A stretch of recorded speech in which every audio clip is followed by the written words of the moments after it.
You are listening to Inside of You with Michael Rosenbaum. I hope you're having a lovely day. Maybe you're in the car right now, just hearing my soothing voice and Ryan's terrible special effects, which just ruined the moment. He's feisty today, Ryan. Ryan's feisty. Here it comes, the segment, Mental Health Check-In. How you doing? How you doing? How are you, Ryan? Oh, I'm all right. I went on a run, and that helped. Well, good. You're starting to do things. Yeah. It's not that you're not doing things. You're constantly working, but it's doing things for yourself. Yeah. The odd thing. I have a friend who's in town. Is that stressful? No, that's a good thing. Oh, you get out of the house. I get out of the house and play music. This is my friend I've known since high school. We play music together. You play music together? Yeah. Oh, yeah. You did an album with him. Yeah. Yeah, I like that. Yeah. You could listen to that. Tell them where to get that. You go to, we're called Matacanes. Spell it. Matacanes. Yeah, take a listen. It's really good. There's one song in particular I liked. It's on Spotify. What's the song I liked? Probably Suckered In. Suckered In, yeah. It's the one I wrote. Yep, there you go. Take a listen. Ryan's a talented guy, and he's not only talented at editing, but a lot of other things. Singing, acting, loving, living, loving. Watch, we're going to get like yelled out by... That's not long enough. Or good enough. Thank you for listening, guys. Very special guest on the podcast today. If you're here for Laura, I really encourage you to support the podcast because we have so many great guests, and I really think you're going to like it. If you do, please subscribe. Please subscribe on YouTube. If you're watching it or if you want to listen on Apple or Stitcher or Spotify, it means the world to me, and I really believe you're going to like it. So if you're here for Laura, I hope you'll stick around, maybe even write a review, but I won't get my hopes up. But also the handles. Ryan, what are the handles on the social? They are at Inside of You Pod on Twitter, at Inside of You Podcast on Facebook and Instagram. Yeah, that's exactly right. And I read this last week, but I just like this quote. I don't need to get into it, but you can't wait until life isn't hard anymore before you decide to be happy. You can't wait until life isn't hard anymore before you decide to be happy. I want you to think about that because I thought about it and it makes a lot of sense. So you take with it what you will. Laura really opened up today. She opened up last time, but this time is different because we get to see her on video. So you get to watch the beautiful Laura, and she was very articulate. She was open, honest, and forthcoming, and all that stuff. Mm-hmm. And I really appreciated this interview. So let's not even wait around. Before that, I will tell you, if you want to join Patreon, the lovely my Patreon community, it's like a family. If you don't know what it is, check it out. It supports the podcast in other ways. There's tiers. Certain tiers get boxes from me every couple of months and little notes from me. They also get to ask the guest questions on shit talking segments with the guest. They get to ask me questions on Q&A with Rosenbaum every month. They get bonus material, certain discounts, just lots of stuff. It's called Patreon, Patreon. You can go to patreon.com/inside if you want to join. Become my Patreon. I'll message you right after. And also the Inside You store, tons of great stuff from Lex Luthor to Inside You stuff, Inside You online store, and also sunspin.com to get any band merch like this beautiful Sunspin shirt. That's about all I have to say today. Thank you for listening. We'll read off the patrons at the end of the show. And thanks for listening. And let's get inside of Laura Vandervoort. It's my point of view. You're listening to Inside of You with Michael Rosenbaum.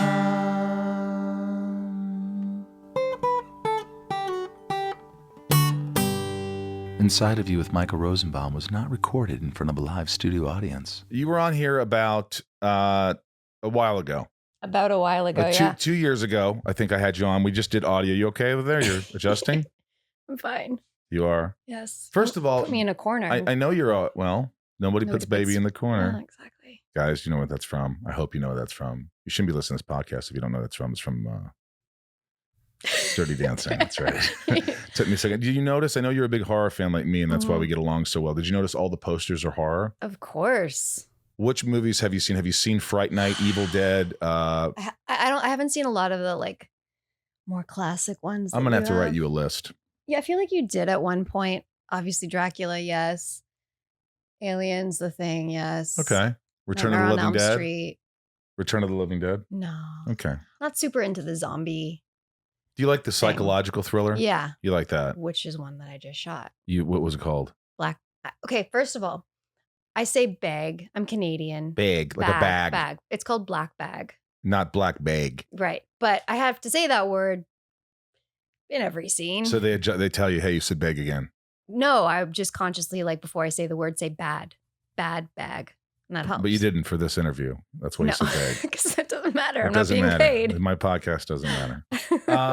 So you did a horror movie. It's a psychological thriller. Thriller, yeah. And it's a little indie. I remember talking to you about this. So you it's great because you do these projects like Handmaid's Tale and Supergirl and all these guest stars and whatever, blah, blah, blah. But you make a little money. But on the independent films, you probably don't make much money. None whatsoever. But well, you make something. They have to pay you. Right.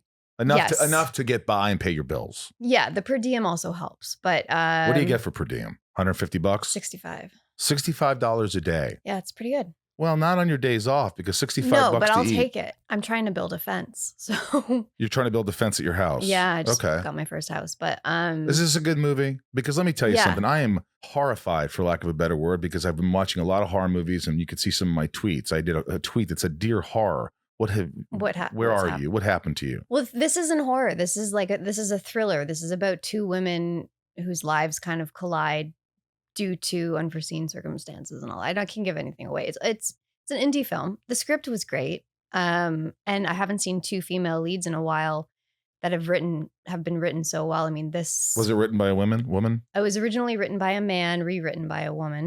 Go figure, right? There you go. Angela. Yeah. And this is the first time I've done a film where it's basically a play. I mean, I was doing 12 pages a day, just like monologues.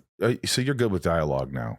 I mean, you've always been pretty good with it. Yeah. If it's well written, it's completely easy to memorize, right? It just flows. But it's the ones that aren't that are trouble. You also, my dog Irv passed, as you know, and it was very. I want to say thank you because you sent me a nice message, and it was really sweet. And it was. I know you made me a T-shirt with Irv's face on it once. I did. Remember that? Yes. So that was very kind. Ryan.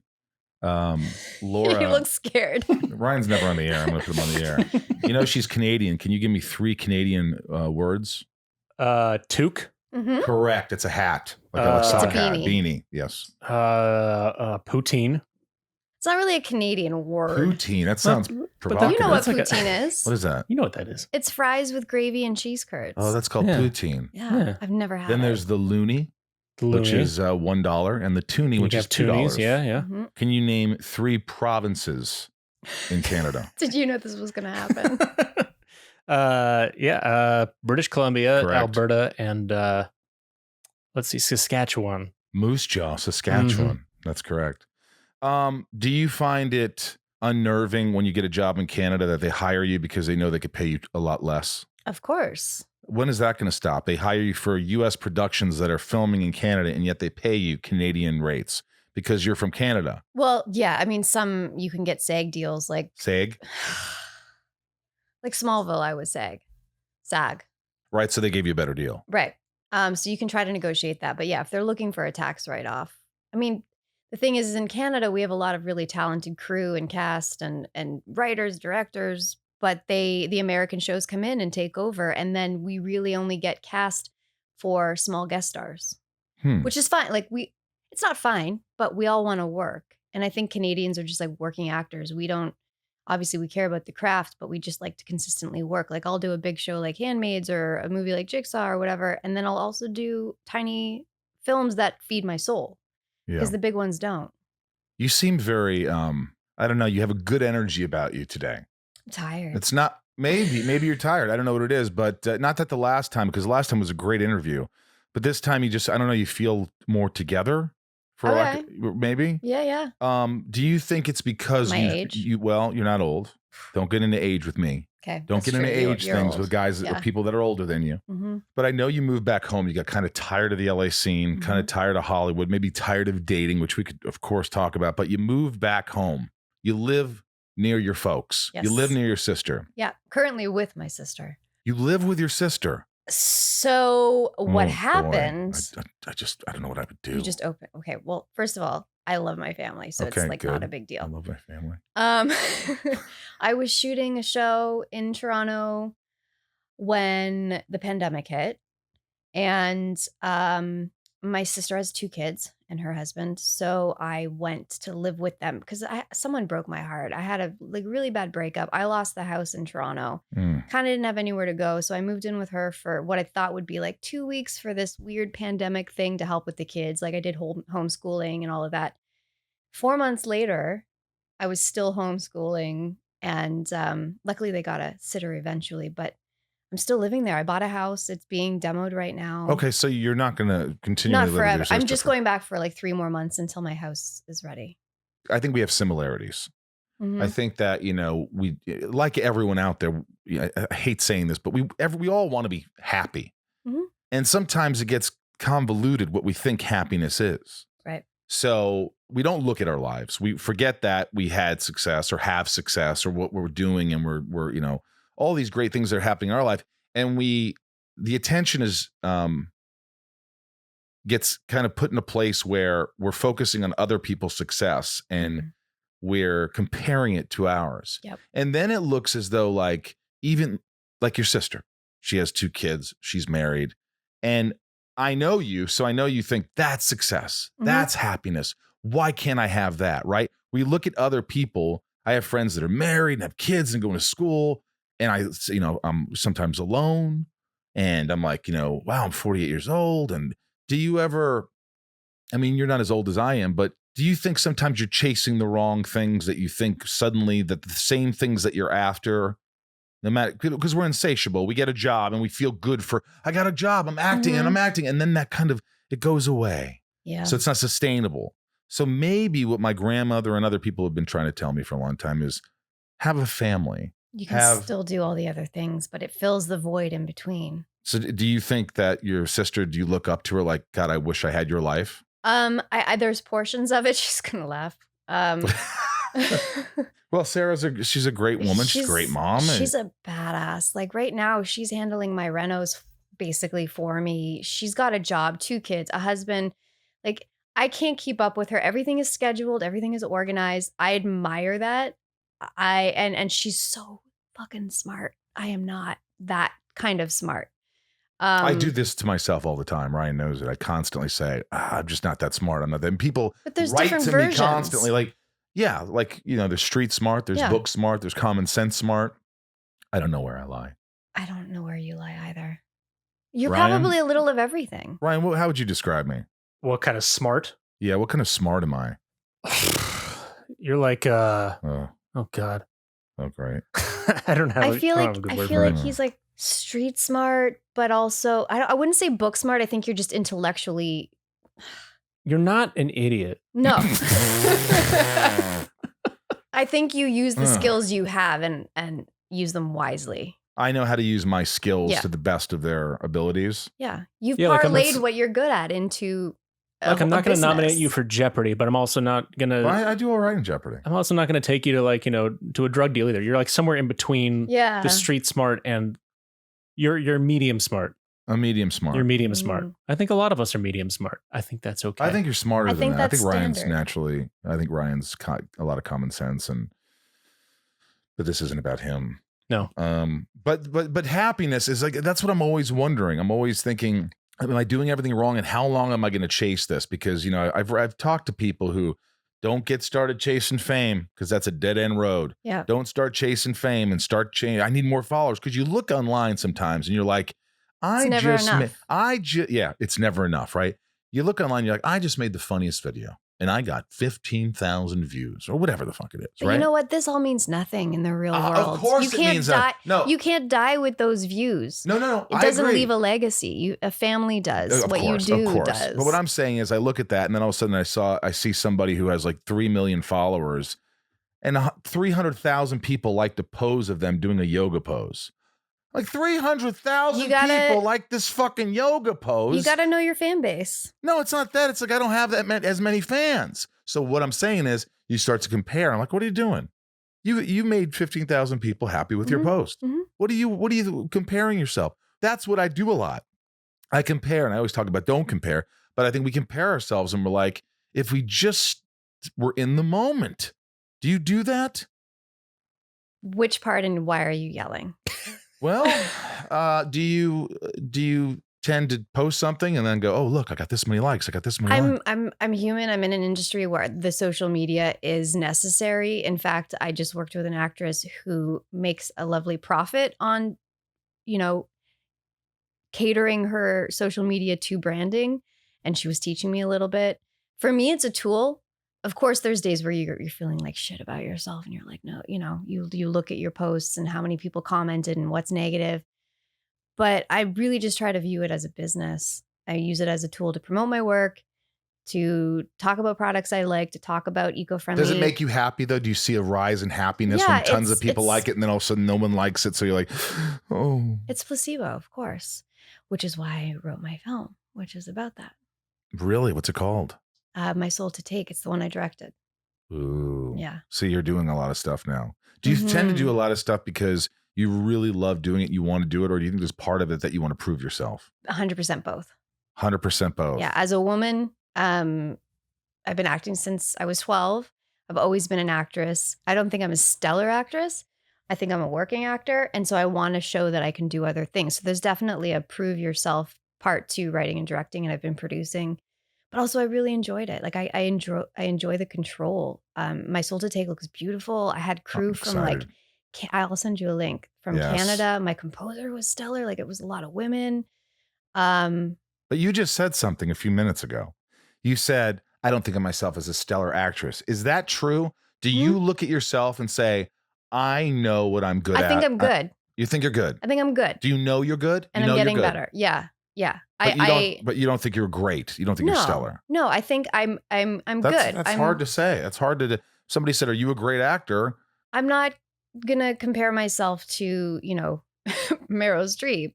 I think I'm a working actor who can do a good job. Right. That's why I get cast in shows that I do, because I can bring it and leave, and like Handmaids. I haven't seen that yet, but I hear that you have it's a fantastic role. Mm-hmm.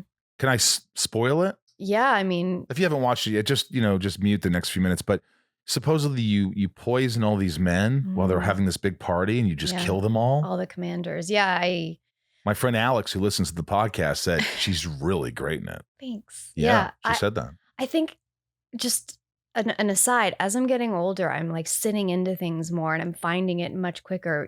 Back on Smallville, I'd be like, give me the tear stick. I need like an hour. I need to look at videos of dogs being put down. Like I need to do that. And now it's like, okay, just let me know when we're rolling. Give me a minute. And then like, I know where it is now. Right. I feel comfortable in it. I'm like, I've experienced life for 36 years and I want to share this. I'm always on edge. I feel like I have to, like my whole lifespan, I have to be great. I have to be great at this. I have to come through. I have to show them that I'm great. I have to know my lines and said, I have to do this, and that drives me up a wall where I wish I could sit there and say, I've settled into myself. I'm fine. I can just do this. I know what I'm doing. It's not that I don't know what I'm doing, but I second guess myself a lot. I think that's normal. Like I still do that. The project I just did was an indie film. So I felt very comfortable to explore. Like there wasn't really a clock ticking. We would do 3 takes and I'd say to the director, if you get what you want and you have time, give me one and just tell me to play.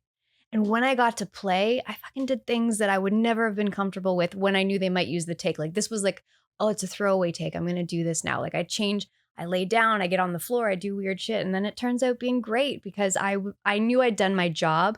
I knew the lines and now I can play. When you get a role, are you immediately nervous? Yeah. I'm like, why did they cast me? They're going to fire me. I hear that a lot. I hear that a lot from a lot of actors. Yeah. And then you settle in. Once you learn the lines, you start to get into it. Got to get a couple days in. Right. So give yourself a couple of days to just like, oh, you're going to be nervous. You're going to be this. And then you'll start to get into it. Mm-hmm. That's sort of the thing. Also, that project I was talking about, I was replacing an actress 4 days before production. Ooh, was starting rehearsals. That's hard. So there's that, second choice thing. Listen to me. I've made my career being someone's second choice. They have recast using me in many a role. And they're like, you know what? Rosenbaum's probably available. Let's get him to do it. I don't mind it. I think I got frustrated and my ego definitely was up there with, I should be getting bigger roles. This is that's the way I thought. Yeah, come on, just watch some of my shit. Do I really need to audition for this? Come on, watch. Get cocky in my head. Yeah. And I tell my agent, I go, send him the reel. What the fuck? I mean, send him this scene. What can I do? And then I realize, no matter who you are, no matter what you're doing, you got to prove yourself. Mm-hmm. And unless you're De Niro, I realized that years ago. And then that, I kind of, it makes you a little bit more, what's the word, Ryan? It makes you feel, it makes humble? You more, well, it's definitely more humble. Yes. It's humbling to think, hey, who the fuck are you, dude? Yeah, you did some good work. You did some great work. But you know what? If you want to do more great work, you're going to have to fucking bust your ass for it like everybody else does. And that's what I did realize. Right. And also just keeping those muscles active, like doing these indie films that feel good, for your soul and trying new things out. I mean, for Handmaids, I booked it. I had to do 3 auditions. And I was 2 days out from starting my days on set. Pandemic hit. I waited 7 months with all of those scenes in my head with Elizabeth, freaking the fuck out for 7 months. For 7 months, you were torturing yourself. Yeah. And then you killed it. That's what I'm hearing, but I was petrified. You watched it? I can't watch. But you watched yourself in Handmaids. I can't watch all of it. I just scroll How are through. you? How did you like yourself? I thought I did a good job. But I was Elizabeth. Right. I was terrified. Well, you know She's what? Amazing. Getting on a hit show. See, I never understood that. Like guest stars, that is the hardest fucking thing. I've never had to really experience that. You're the new kid in school. I don't know if I could deal with just coming on a set and everybody's like, this fucker. I hope he's fucking knows his lines. I hope he's fucking. And I'm just, it's in my head. I'm like, fucking, I just want to, you know what I mean? And then you have to just, and action. Oh, can we replace him? Is Rosenbaum available?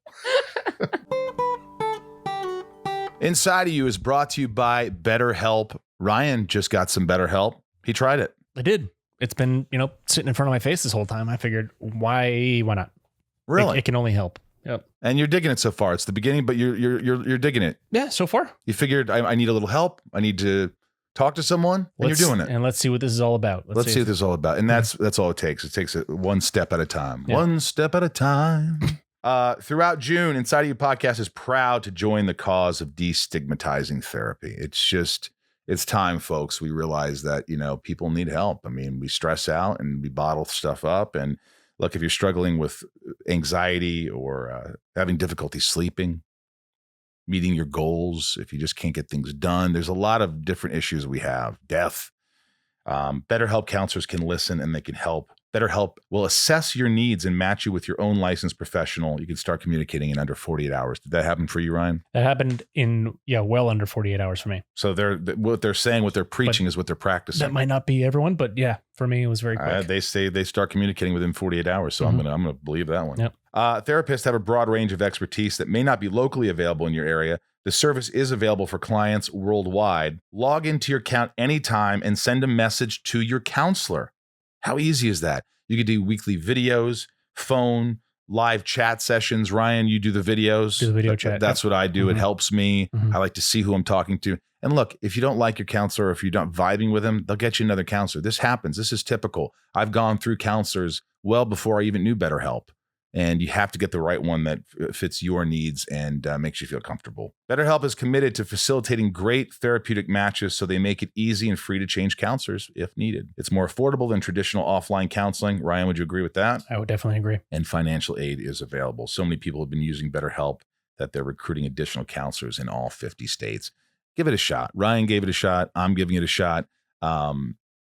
Therapy is certainly helpful, especially in this day and age where we're all dealing with a lot of stuff. You got to get it off your chest. Our listeners get 10% off their first month of online therapy at betterhelp.com/inside. That's betterhelp.com/inside. Inside of You is brought to you by Public Rec. I got these sweatpants, Ryan. I've never been this comfortable. I really have never felt this comfortable. I don't even feel like wearing underwear when I wear these sweatpants. Really? Yeah, that's how comfortable they are. And I got these raggedy old sweatpants. And my friends are like, you look like you're not well. You look like you're not doing well. I go, what do you mean? They could tell by my sweatpants. I was like, could you you're going to a gathering. Can you put something? And I don't want to wear pants, but with Public Rec, they've got these pants that are just the perfect length. They're more comfortable, and yet they look nicer. Look, it's frustrating to have to change and put your pants on and do this, but now I can wear these all the time, and I can go anywhere with these, and people are like, oh, it looks nice. Because Public Rec made some cool ass sweatpants. Sweet. You know what I'm talking about? I know what you're talking about. What's great about Public Rec is they make leisure wear in waist and inseam sizes because comfort starts with a better fit. Their best-selling all-day, everyday pants are more stylish alternatives to sweatpants and a more comfortable alternative to jeans. Multifaceted, their clothing is great for lounging at home, looking sharp for work, heading to the bar, and anywhere pants should be worn. Sizing that makes sense. The all-day, everyday pant comes in waist and inseam sizing, so they fit short guys, tall guys, and everyone in between, and I think that's pretty magical. All the things you want in clothing. Made from breathable, stretchy, moisture-wicking fabric, you can wear them 24/7, which I like, and I will. They also have zipper pockets, so no more having your phone or wallet fall out when you sit down, and Lord knows, I've had that. Everything comes out of my sweatpants, but not with Public Rec. 9 different colors, one for each day of the week, and then some. They've got incredibly comfortable shirts, shorts, Henleys, polos, hoodies, jackets, even golf wear, and they just launched their women's line, so now anyone listening can enjoy Public Rec's game-changing fabric in their wardrobe. These are always the top choice in my rotation. I've never had pants that fit this well, period. I wish you could put them on. In fact, after this podcast, Ryan, I'm going to take my pants off and I'm going to put them on you. Oh, great. I'm in the process of updating all the pants in my wardrobe to these, or at least most of them. The performance fabric is unlike any other clothing, and I love it. As the world's opening back up, make sure you've got clothes that are as flexible as your life is. Public Rec rarely discounts, but right now, they have an exclusive offer just for Inside of You listeners. Go to publicrec.com/IOU to receive 10% off. That's publicrec.com/IOU for 10% off. You've got to try these pants at Public Rec. Inside of You is brought to you by Geico. Geico. Talk about easy. Talk about making my life easy. Ryan, I know you rent your apartment. And you own this house. Yeah, and I know that you probably pay your auto policy. I do. Separate place, but yeah. Probably not the way to go. That's exactly right. We all pay at different places, and we have all these people to pay. And Geico is going to make it easy for you because they have a bundling policy. Everybody knows Geico. They're everywhere, omnipresent. And they know what they're doing over there at Geico, and they make it easy to bundle your homeowners or renters insurance along with your auto policy because we don't have time, folks. We don't have time to pay all these people. Geico makes it easy. It's Geico easy. Go to geico.com, get a quote, and see how much you could save. It's Geico easy. Visit geico.com today. That's GEICO.com. Geico. Has there ever been a time when someone wasn't kind to you as when you were a guest star and you felt like they were just a little condescending or like, oh, you're the pretty guest star, fuck you? Yeah. Yeah. You definitely have felt that. And it wasn't just you feeling that or thinking like it was, you felt that was what I'm saying. Yeah. And it wasn't exactly that way. It was a show where the lead, I don't think, wanted me there. So we did all of her coverage. And then when they turned around on me, she told me her stand-in was going to do her lines. She was going to go home. So it wasn't like, it was like a respect thing. It was like I'm not going to say. I know you're not going to say. It was worth a shot. Yeah. Jeez, can you imagine? But I've had other bad, I did an HBO show that I left. I didn't go back. And they apologized for what had happened. What happened? A little Me Too stuff. Really? And I didn't return, and I was like, oh God, HBO is never gonna work with me again. And it was just that particular set. Did you say it? Did you mention it on social media? Mm-hmm. Mention it? No, it wasn't like a direct thing. It was anyway. Something made you uncomfortable. Yes, very uncomfortable. Yes, and you said, I'm not coming back. I don't feel safe. I went to my hotel room that night and called my agent, and I was shaking. Oh my God, but again, it wasn't a direct thing. It was the environment of the show and what they were doing, especially with like sudden rewrites where you're doing something that wasn't scripted, was not appropriate. Right. But it wasn't HBO. It was that environment. Whomever was running the show was allowing that. Right. So Oy. I've had different situations. When you go on a show like Supergirl, right? Mm-hmm. If you go on a show on Supergirl and you played Supergirl, Mm-hmm. that's got to be a weird thing to say, okay, I'm going to be a guest star on a show called Supergirl when I was Supergirl in Smallville. And then was that a fun experience? Yep. It was. Yep. Okay. So we don't want to talk about this. We don't want to talk about this because I talked to Erica Durance, who was on there, and, she said it was fine. It was fine. Were the people nice? Some of them, yeah. Some of them were really nice. Yeah. Yeah. Made you feel nice. Yeah. And some of them didn't. Some of them didn't. The character was fun. I was blue and I was a villain and it was very different. I'm parlaying. I'm just like blue? pivoting. Yeah, you could do it. I'm pivoting. You could do it. You were blue. I was blue. All right. It's got to be like, I don't think I could do it. Like, for instance, think you could. If there was a show called Lex Luthor and then they said, hey, we want you to come in and play a character. I don't know.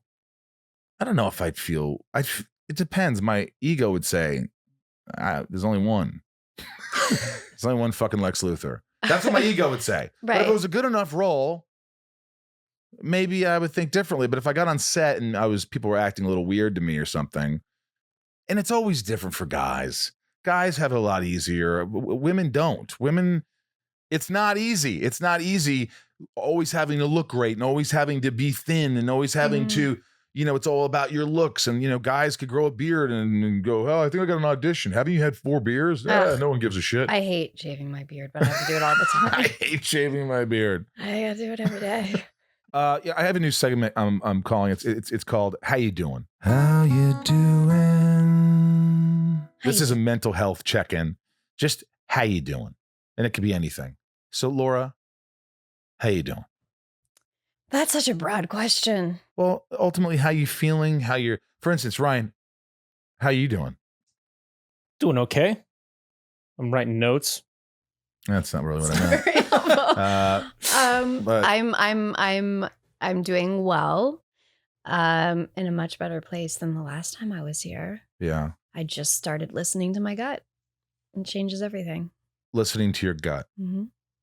Your gut always knows, doesn't it? It does. And you always think, no, I think you're wrong. How often do we date someone and your gut says, get out? Yeah. But you say, there's just this attraction and maybe my gut's wrong. And I'm just like, what? And you end up right where you knew you'd end up. Yeah. 5 years. Yep. I'm sorry. Was that not a personal story? Huh? Okay. You. But were you, do you have a propensity to, I like this word, to date actors, mostly date actors, don't you? People in the industry. Yeah. Would you rather not? Why do you do that? I don't want to date any more actors.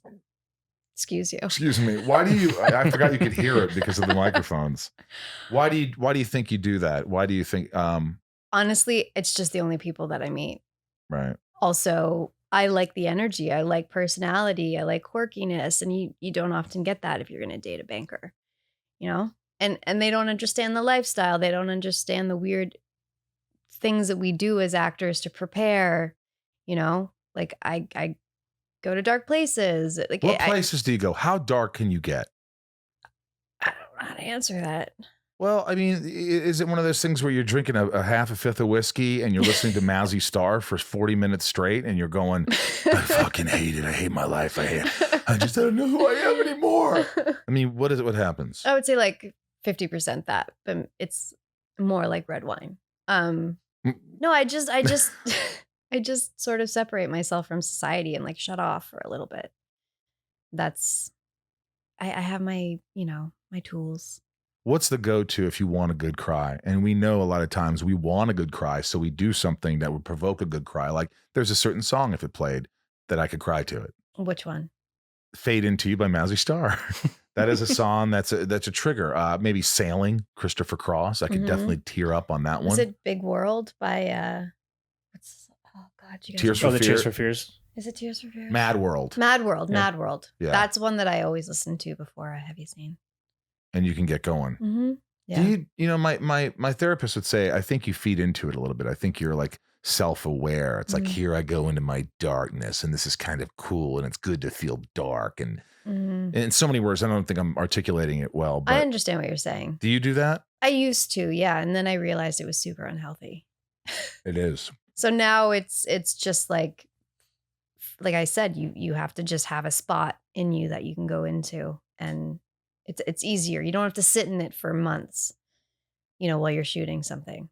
My therapist also said, you know what? Listen to Mazzy Star fade into you. And I go, really? She goes, yeah, once. Listen Not to it on once. repeat. Don't listen to it 5 times. You're torturing yourself. Mm-hmm. So that's why I don't date actors anymore. Why? Because they're too much. Well, are you saying I'm too much? Yes. Yeah. Well, we dated. Yep, we did. And we're still good friends. We are. It took a while. It took a little while, but Yeah. there was I think there's an understanding, a very good understanding that we have with each other now. Mm-hmm. But also it wasn't, it was a time. It was a nice time. We had some great times. Yeah. I just moved to LA, and you, similar to when we were shooting in Vancouver, you were the first person to kind of reach out and say, I got you, and took me out on the town. So yeah, we both had significant others at the time. I was dating someone, you were dating someone. It was very, very just friendly. But again, you were a guest star, and I was like, it's not a guest star. You season 7, you were you didn't know how many times you were going to recur. I don't remember. Supergirl. Do you miss the conventions? Do you miss going to cons? I feel like the thing I dislike the most about conventions, I'm still doing, which is traveling. But I do miss meeting the people. I miss like hanging out with you guys in the green room and doing the panels and shooting you with Nerf guns. In like my all of eye, that stuff you in almost your fucking eye. took out my eye. I'm I still didn't pissed. get your eye. I got your head, and you had just had neck surgery, so I shouldn't have done I think that. you got me in the eye. Okay, well, I'm sorry. Yeah, I know you are. But other than that, like I just did a live signing. We're starting to do these live conventions on Instagram. I did it yesterday, and people buy the items on Streamily.com. Was it good? Yeah. So Streamily.com Should I do that? hang on, I got to pitch Oh yeah, I'm sorry. this. Pitch it. Streamily.com/Laura Vandervoort, and you can buy your posters, your 8x10s. I'm going to start selling some of the paintings people saw me doing that they wanted to buy. We're going to sell some old scripts on there, but I'm going to do live signings. I'm going to schedule them like maybe once a month. People can tune in and watch me sign their items, and then we send it. I miss cons. I do. I miss the people. There's just this mutual respect and love and a great energy. And, it's nice. It's nice to go to these places and, see people that you've seen before, and they're fans. But also you feed off of energy. Yeah, like that's you true. like that. You're like extroverted. Energy. For me, it's like I can do it, but then I need recovery time. It drains. I enjoy it, but it drains. Look, for me, by the end of these days, I'm absolutely spent. And that's because I give so much of myself that within an hour, I'm like, yay, what's going on? How are you? Oh my God. Just I want everybody to feel special. Mm-hmm. And at the end of the day, you're wiped out. If you do it well, if you do it the right way, if you're just sit there and sign and don't talk to people and like, oh, don't ask him that, or he's not going to do that. Why go to these fucking cons? I mean, we've seen those actors that do that. These guys. Who's your favorite actor you've worked with that you really were like, this guy's a professional and just fun? Or girl. Or actor. Did I say what I said? This guy. Oh, I said guy? You said actor and then this guy. It's fine. What's the actor? Just. Actor's fine for both. Yeah. I mean, Elizabeth Moss just blows me away just because she's an EP and director and the lead. And I watched her like seamlessly flow between those roles. And graciously and humble and kind. So watching her was incredible. And then Joseph Gordon-Levitt I worked with when I was younger, and he blew me away. Really? Yeah. What about Ian Somerhalder? He's lovely. Yeah, he seems like a lovely guy. He was on Smallville, and he was God, that guy's got a big following, doesn't he? Mm-hmm. I don't know who that is. Okay. Well, Vampire Diaries, one of the guys. Last time we talked about that whole thing with the NXIVM. Yeah. She's going on trial, I think, this Alison, month. she is. And I remember we talked about that, but I hadn't really seen NXIVM, the show. What was it called? The Vow. There's 2. Right. The Vow. I hadn't seen it. Were you blown away when you watched it? Yeah, I was. How did you feel after watching that? Sad. Yeah. Sad for her, but also hurt that she came for me too. So were you close to doing it, you think? I wasn't not. I mean, she invited me. It was that weekend. I just couldn't afford to do it. Do you think you could have gone through? Because when you watch the first episode, I've said this before in a podcast. I was like, I'm in. I'm fucking in. These people are motivational. They're here to help you. They're supportive. They invite you in. And if you're at all vulnerable, you could easily slip inside this world and think, this is going to help me be the best I can be. And unfortunately, and I think that's why everybody got into it. And then all this shit happens and it makes you just question everything. You also wonder if while you're in it, you would how quickly you would realize what it was. Yeah, that's scary. Like it took them a while. And I wasn't close with Alison, so I struggled with my feelings about it because I had always wanted to get to know her when we were shooting. Yeah, and then the one time she did reach out to me years after Smallville was for that, so it was kind of a weird. What year was that? I that? felt for her. God, I just moved to LA because she found out I had just moved. So it was 2010, 11? Yeah, I don't know. And was it a big sell? Was it like a... No, it was a very soft sell. Like in terms of, oh, it's just, you come and join us and we'll do books and it's a women's group and it's this much money. And you thought about it? I thought about it. I also thought it sounded odd. I was like, there's something weird here because she's never talked to me before, She really never talked to you on the set? She would in passing. Like we never really had scenes together. She was pleasant to you, but not overtly. Yeah, she didn't need to be. We never worked together. I never spent time with her, which is why it was odd when she reached out. How did you feel about? I think I was just in denial with Tom. We were just like, nah. I really didn't pay attention to it for a while until it was in everyone's face around the news. I mean, you knew her well, so. Well, I didn't know her well. I was on set with her. We did scenes together. I directed her. She was always sweet. She was always knew her lines, always gave 100%. It was a joy to work with. You never think in a million years that would happen. And you go back though, and you look back and you're like, like you saw that she needed attention, but I'm like, okay, I need attention. You need attention. We all need attention.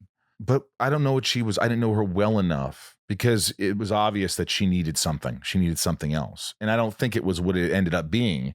I think she just thought, I want to be loved. I want to be in a group that I feel comfortable with. She didn't go into I want to be knowing. the best I can be. She didn't go in knowing. Of course not. So you can't fault her for that. Exactly. I think she just got lost. It's kind of like a breakup in that you think you know someone and then you find out they cheated. And then you go back moment by moment trying to figure out where things were starting to unravel. Mm-hmm. So for her, when you say you were going back thinking about her on set over the years, it's the same thing.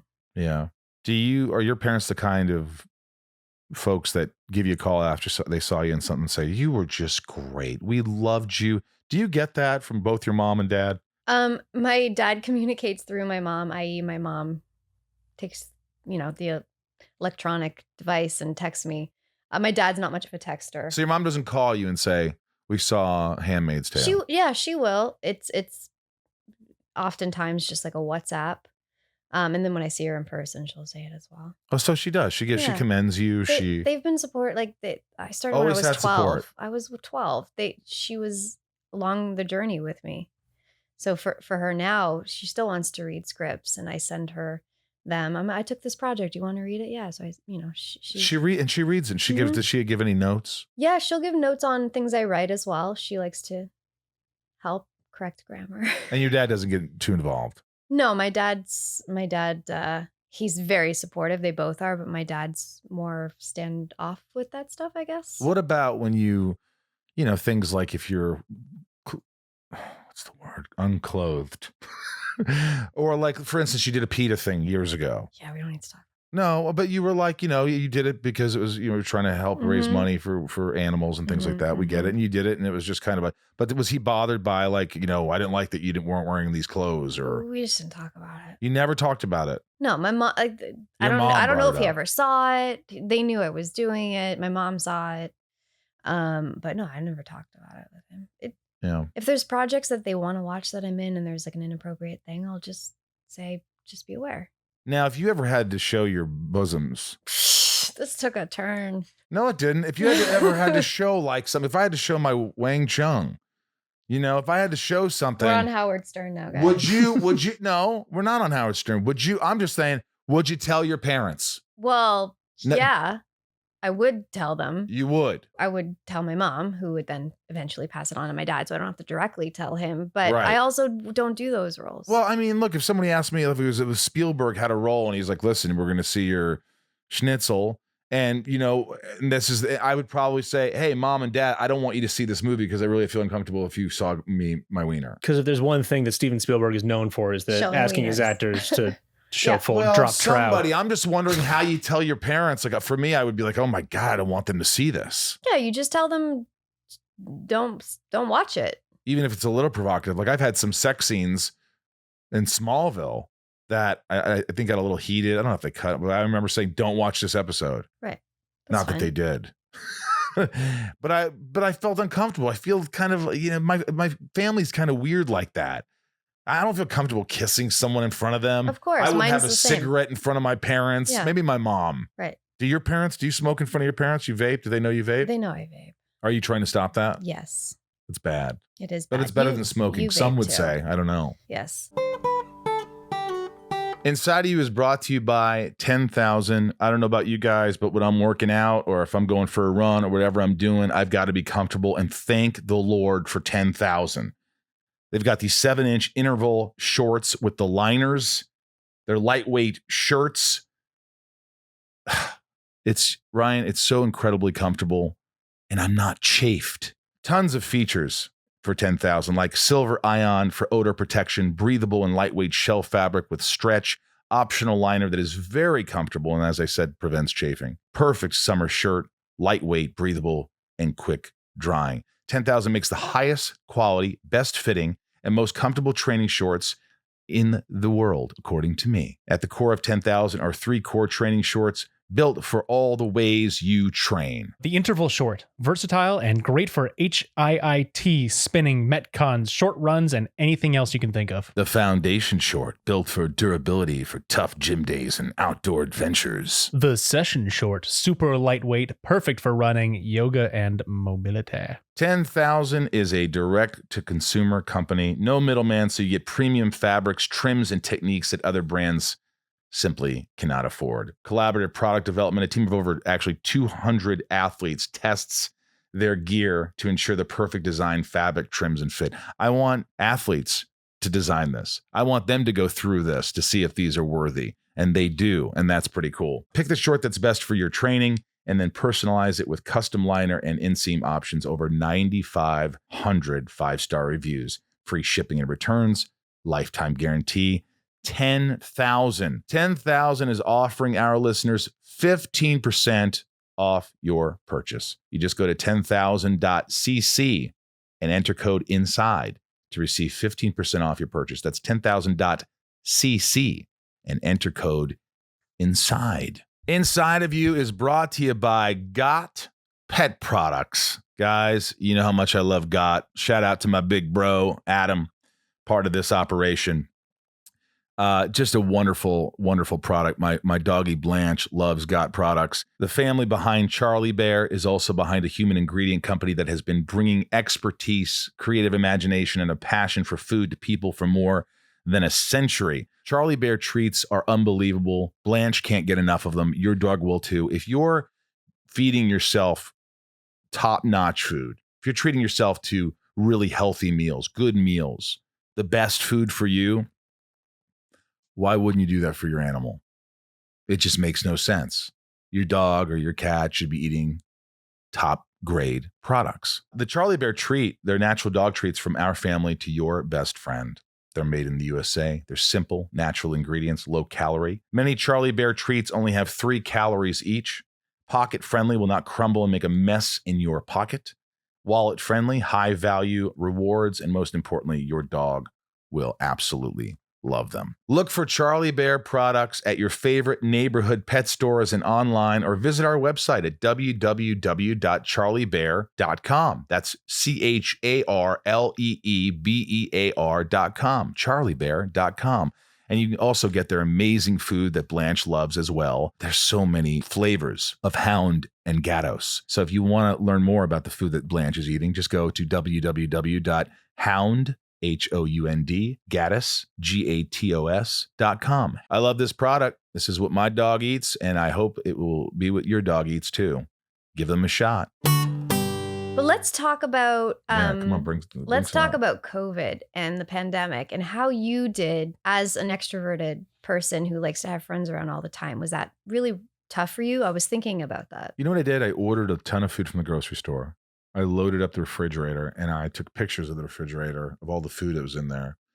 And I ate a lot and I cooked a lot. Why did you take pictures of it? Because I just loved having a stocked fridge. Okay. It just looked so it was awesome. just for personal reference. Yeah, it just was like, wow, look at this. So like man. you'd lay in bed at night and scroll through your photos of your fridge. I got root beer and I got Sprite and I got, I've got like all these lined up cans. It was like a concession stand. It was just like all these chips and I had oranges, grapefruits, lemon. I had so much good stuff in there that I just wanted to take a picture of all the great stuff I had. That doesn't answer the question.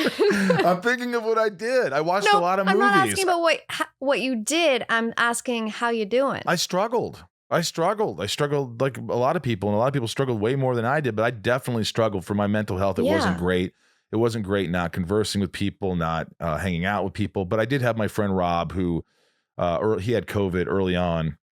So once he got through that, I felt safe with him and we started recording a lot of music. Yep. And playing music, and that saved me. That was my savior. And a lot of darkness and things. It was very cathartic to write, the album for Sunspin. I don't know if you heard the album yet. No. But you should. I think you'd like it. We worked hard on it. I know. I mean, I know a lot happened to you during COVID. Yeah, well, I lost my grandfather, but he was right before COVID started. So I lost Irvin on Thanksgiving, right the November before. So just months before that. The last thing I did was I went with Tom Welling to Mexico to sign autographs. And that's when they were starting to like wear masks. Don't wear masks. Wear a mask. Don't wear masks. Rosenbaum, why aren't you wearing a mask? It was kind of like nobody knew what the hell was going on. They're going to lock down LA. I left a day early from Mexico. Boom, jetted home. And next thing I know, I am in my home for a week. And then I go, oh, this is going to be done. And I remember the conversations. Every day you'd have conversations. Oh, yeah, we'll be done with this in a month. Mm-hmm. Oh, yeah, 2 months. Oh my God. It's never ending. And then my grandma calling me and crying, and I miss my Irvy, and then me. It was an emotional roller. It was a lot. It was a lot. And I haven't You still talking to a therapist? I do. I need to see one more, but I see my therapist, and I get lost. I get lost sometimes, and I feel like you just can't be helped. And then I feel like you're an idiot. Of course you could be helped. This is exactly the mentality that you cannot have, that when you're talking to people on the podcast and you're like, you can get through this. This is the only life we get. It is true, man. It's like, as far as we know, this is it. We have to do whatever it takes. And if you don't take a step forward, if you don't take a walk, if you don't take a little hike, if you don't go play with your dog, if you don't do things that make you happy, make you smile, if you don't do these things, yes, you are going to go down a black hole. You are going to a downward spiral. And there's no getting you out of it unless you take that first step. Mm-hmm. And so I do that, man. I find myself down low, and then one thing will trigger a response. I'll go, wow, I did that. And I felt good. Well, why don't you do it again? Yeah. And that's what I do. Did you? How were you? I was helping my sister with her kids, but then I went and did a project and had in in Ontario. We were the first production back in Ontario. Like a month or whatever it is, 4 months into the pandemic. And so I had to rent an apartment. So I was separate from her and the kids. And my first quarantine of 14 days, this will be my fourth quarantine going back because Canada's still in lockdown. So my first quarantine of 14 days was in a small apartment on the 20th floor in the winter. I was super depressed. And that's when I wrote my first film.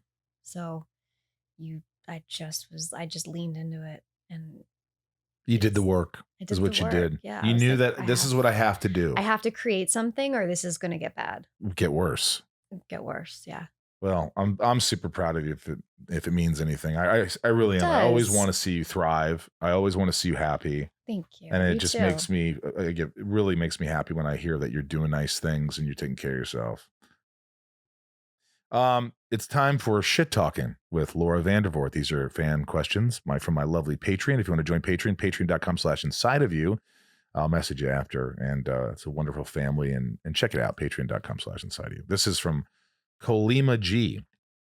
Which one would you rather have? The ability to understand and talk to animals or the ability to speak and understand all languages? Animals.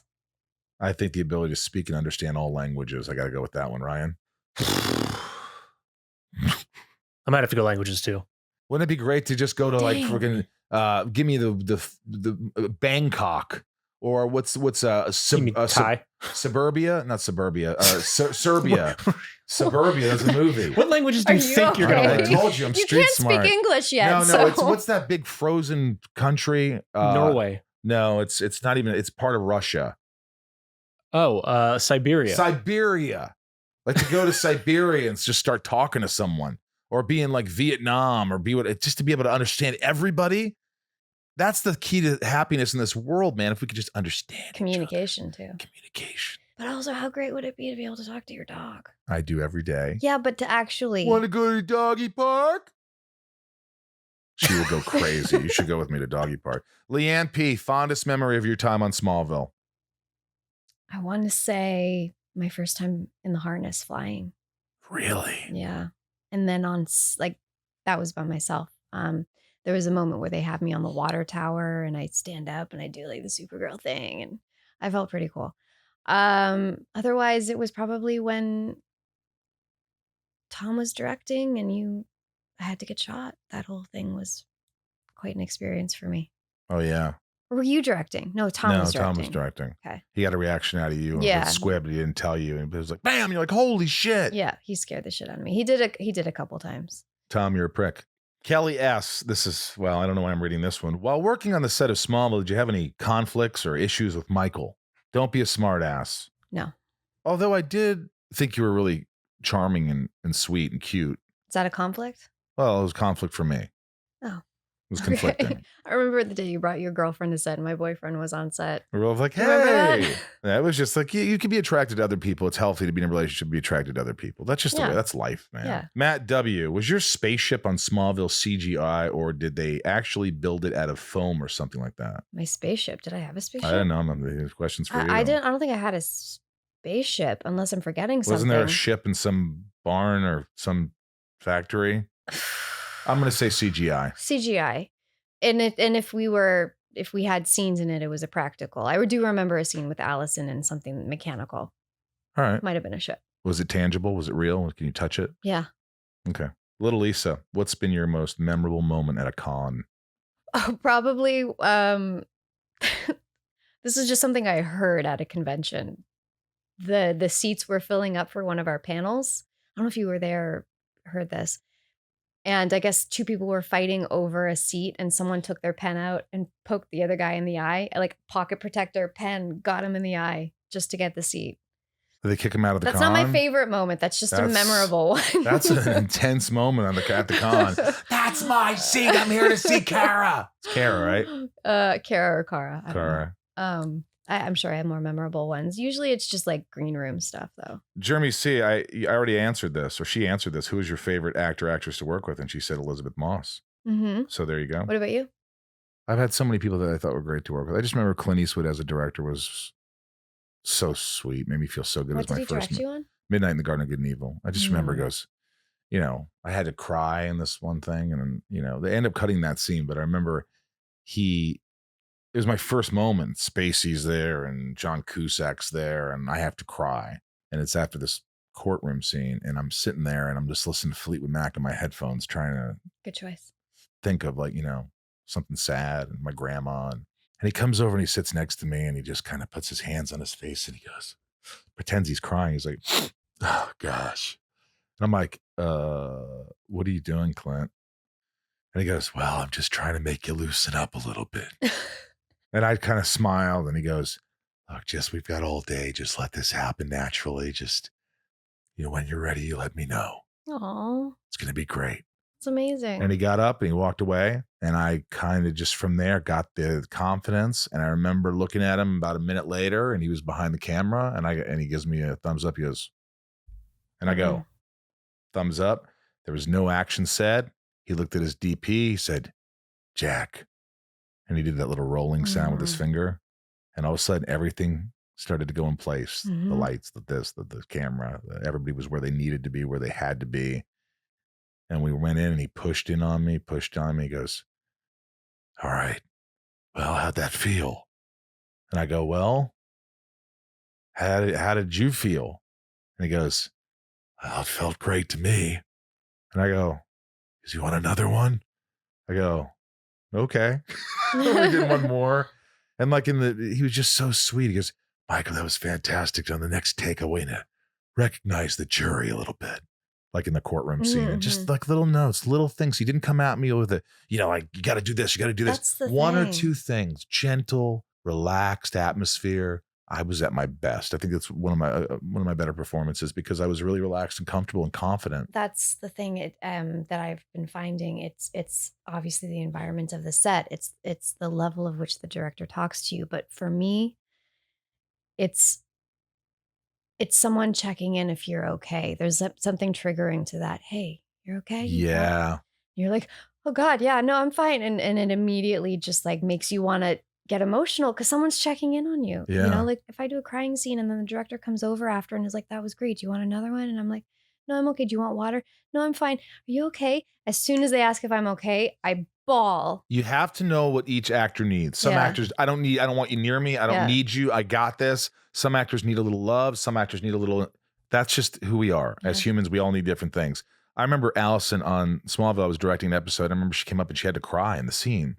And she goes, Michael, and we're about to roll. Hold me or hug me. No. She just said, will you tell me that story about your grandmother? But my grandmother, Ruthie, passed. Mm-hmm. And I started to tell her the story, and all of a sudden her eyes just went watery. And I go, let's go, roll cameras, in action. And it just was like a really nice moment. Yeah. Lisa H., I absolutely loved you in the remake of V. I think the dynamic of your character, your character was so dynamic. It was so interesting. What was your favorite memory of working on that show? And did you feel the cancellation of it was premature? And that was from who? That was from Lisa H. Hello, Lisa H. Thank you. V was an interesting beast because my character Lisa basically was a lizard in human skin. So I wasn't allowed to emote very much, which was interesting. Everything had to be very calculated and subtle. I had a lot of fun playing the role. I do think it ended too soon. We had a great following. It was ABC. People were loving it. But I just think, they didn't know where to take it. The producers weren't communicating. We got a call. We got 3 calls in one day. Hey, we're just going to be a mini series. Hey, we're going to get another season. Hey, we just got canceled. And that was like hours apart. So no one knew what was happening. And we still don't know why it was. Were you heartbroken? Canceled. At the time, because I was like, this is probably going to be my last job. We always think that. Yeah. Tom, and what's your favorite prop you kept from TVs or movies? I no longer have it because I sold everything off to fund my film. Really? I did, yeah. What was the biggest seller? My Kryptonian bracelet. How much? Can't remember. 1,000. I think it was like 2, but I'd have to check. Maybe I should sell my Lex Luthor. It's actually it's the trench coat that I wore when I was Zod. Yeah, they built for me. I wonder if I sold that for charity. I could do one of my charities and give it to charity. That'd be great. I sold off our crew warm-up jacket that said Smallville season 7. Anything that I could do to create this film that I wanted to. I was willing to part with that stuff, although I'm fairly sad about it. But what are you looking for in the future? What do you want? Like, what do you want to just continue working? I mean, obviously you want a family. You still want a family and all that stuff. We don't need to get into that. But I mean, what makes you happy? What gives you joy? Family brings me joy. That's it's a loaded question. It is. It's a tough one. It wasn't a very good one either. No, it wasn't very good. Wasn't my best. No, we're used to that though. It's okay. That's a tough one. I think I'm going towards the things that bring me joy right now. So I can swim in it rather than visit it. I think your gut reaction when you said family, I think, boom, that was it. I think that's where you get not your biggest. Just my family, like the potential of my own. Potential of your own family. Yeah.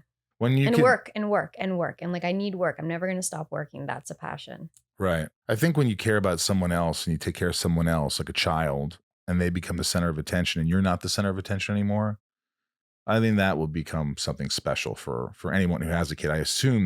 I think my mother loved us, but my mother she was young when she had all of us, and she was always the center of attention. And that's not, you have to give that up. I don't like being the center of attention anyway. I like taking care of people and things. That's my dog is and things like my dog. Yeah. So I don't think that would be a rough transition for me. I think more so it's like trying to find how to separate the focus, because when I work, I'm all in. Right. So it's finding the balance. Well, this has been easy and fun, wasn't it? Are we done? I think so. I mean, what was what's your handle so people could follow you? On Instagram, it's Super Vandy. Although, guys, I'm trying to get my name. So if you can help me, I don't know how to do that. Someone has it. Someone has Laura Vandervoort. Someone has Laura Vandervoort. Yeah, someone has the Laura Vandervoort official. And it won't fit on Twitter. That's why mine's Michael Rosenbaum. I couldn't fit an A in there, so I had to put bum on Twitter. It's appropriate though. Thank you. You show that often. Thank you. And Twitter is Vandykins22. There you go. Anything you want to say that's coming out? You just worked on this film? I just worked on this film. The film I've just directed will be hopefully getting into festivals. What's that called? In the coming year. My Soul to Take. My Soul to Take. Our Instagram for that is My Soul to Take Film. Follow it, guys. Check it out. She's worked very hard. She sold all her Smallville memorabilia to make it. Oh, sad day. Yeah. Sad day. But I made a film, so it's all worth it. It's all worth it. Your dreams are coming true. Yes. Well, I hope the rest of your dreams come true. Thank you. You too. And we can do this. Yeah. I think, we can do it. Right, Indy? It's Indiana Jones if you're watching. If not, you don't know what I'm talking about. Laura, thank you for allowing me to be inside of you. This was awesome. I love that it's live. You're here with me. It's different, isn't it, Ryan?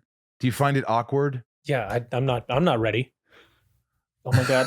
Laura, touch him. Laura just touched Ryan. Everything's just going out of control. I'm going back to Canada in lockdown and I can't be near anyone. So this is the most I'll get. So thank you. Well, guys, this was a pleasure. It was fun. It's always always a good time. Hopefully every couple of years you'll come back. Yeah. Anytime I'm in LA, if it's not too soon, we'll do it again. All right. We'll see you. I thought Laura was really good today. I thought she, you think she's not going to say much. You think she's not going to tell it how it is, but she can't help herself. She's like me. She just got. If she doesn't like something, she says it. If something happened, she kind of insinuates. I like having her on the show. I want to have her on the show as at least once a year or something like that. There's a few guests that I like to have on, like the Stephen Amells, the Tom Wellings, maybe the Kristen Crooks, the old gang from Smallville, Erica. But and I also appreciate you guys always chiming in saying you should get this guest. It's not that I don't listen. It's that I try and a lot of times I fail. Remember, I get 99% of my guests. I email them or I get their email from someone and then I message them like Kenan Thompson from SNL. Hey, Kenan, you don't know me, but you worked with my friend so-and-so. And I was just wondering if you did. Hello?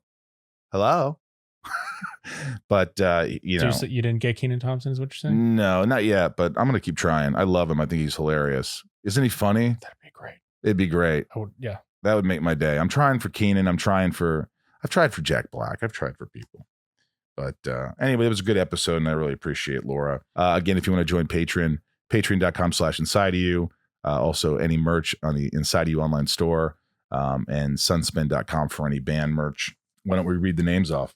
Let's do it. These are my lovely patrons, top tier patrons who give back to the show in more ways than one. Nancy. D. Barry. No, Mary. Mary F. No, Mary B. Mary B. Leah. You threw me. S.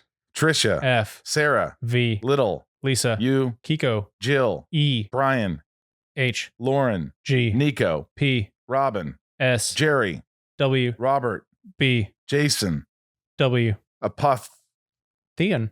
Kristen. K. Amelia. O. Allison. L. Lucas. M. Raj. C. You had got the whole first page. I don't know if you could do any more. Joshua. D. Emily. S. CJ. P. Samantha. M. Jennifer. P. N. You're right. Jennifer N. Jackie. P. Stacy. L. Carly. H. Carly. S. That's got to be a record. Carly S, Jen S, Jamal F, Janelle B, Tabitha 272, not to be confused with Tabitha 273. Ashley Ryan, Kimberly E, Mike E, Eldon Supremo, 99 more, Ramira, Santiago M, Sarah F, Chad W, Leon P, Ray A, Maya P, Maddie S, Kendrick F, Ashley E, Shannon D, Matt W, Belinda N, Kevin V, James R, Chris H, Dave H, Samantha S, Spider-Man Chase, Sheila G, Ray H, Tabitha T, Tom N, Suzanne B. These glasses really help. I could read better. You look great. Liliana A, Michelle K, Marcuz W, Hannah B, Michael S, Talia M, Andrew T, Betsy D, Claire M, Liz J, Laura L, Chad L, Rochelle, Nathan E, Taylor K, Marion S, Meg K, Janelle P, Trev L, Dan N, Diane R, Jetta, Lorraine G, Corey M, Veronica K, yes, Big Stevie W, Kendall T, Carol from down the street, D, Sandy B, Angel M, Eric C, Rhiannon C, Stephen M, Corey K, Super Sam, Emily C, Sherry S, Coleman G, David C, Michelle A, Matt W, Liz L, Jeremy C, Andy T, Cody R, and Chris E. Thanks. That's the show. I hope you enjoyed it. Please subscribe. Do all that you got to do. Spread the word. Get people to listen. We're in this love together. We're in this love together. There was a song, we're in this love together. We got the God that lasts forever. Oh, I was going to say, is it Chicago? No, it's do. We're in this love together. I forgot. Doesn't matter. Maybe Peebo Bryson. Not exactly sure. Thanks for listening. Thanks for watching. Thanks for subscribing. Thanks for all that. Thanks for everything you do. I'm from the Hollywood Hills in California. I'm Michael Rosenbaum. I am Ryan Tejas. Ryan, give a little wave.